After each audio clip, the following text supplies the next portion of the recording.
শুমারির বৈষম্য লড়াই লড়াই লড়াই চাই, বাঁচতে হলে লড়তে হবে।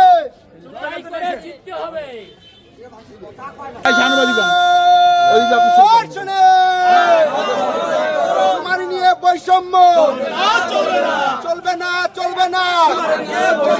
তারেক রহমানের প্ল্যানকে, তারেক রহমানের প্ল্যানকে পিঠা যেতে দেব না।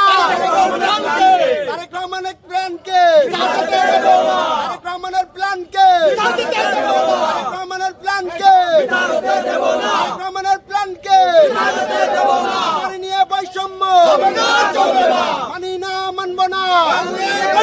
তারেক রহমানের প্ল্যানকে পিঠা যেতে দেব না।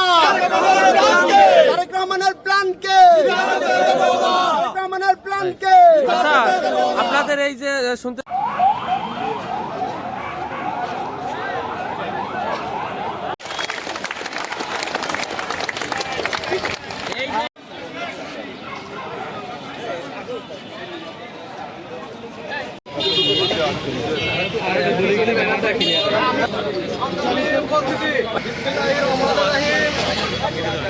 বাংলাদেশ জাতীয়তাবাদী দল মিসুল ভাই পরীক্ষা দিয়েছিলেন নাই? মানি না, মানব না। দুর্নীতি, দুর্নীতি,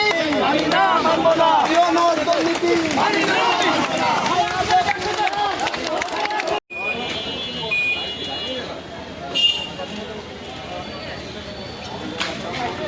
দিয়ে আসছিলাম, তারই ধারাবাহিকতায় এখন ফ্যামিলি কার্ড কর্মসূচির আওতায় তথ্য সংগ্রহকারী এবং সুপারভাইজারের লোক নিয়োগ হচ্ছিল।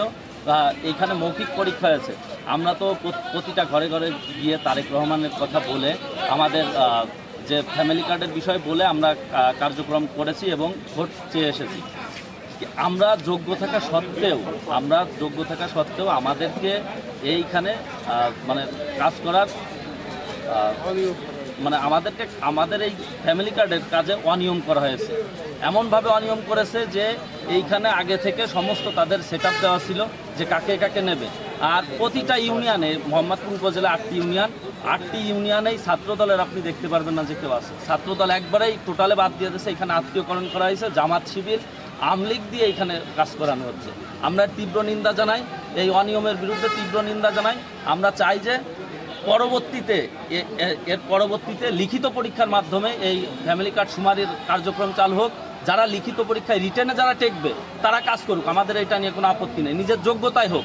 কিন্তু এইভাবে আত্মীয়করণ, তারপর হচ্ছে জামাত শিবির দিয়ে কাজ করাবে, একঘেয়েমি, আগে থেকেই একটা খসড়া তৈরি করে রাখবে, সেইভাবে তাদেরকে নিয়োগ দেবে, এটার বিরুদ্ধে তীব্র নিন্দা জানাই। আমরা চাই যে ফেয়ার একটা শুমারি হোক এবং সবাই এতে অংশগ্রহণ করুক। হ্যাঁ,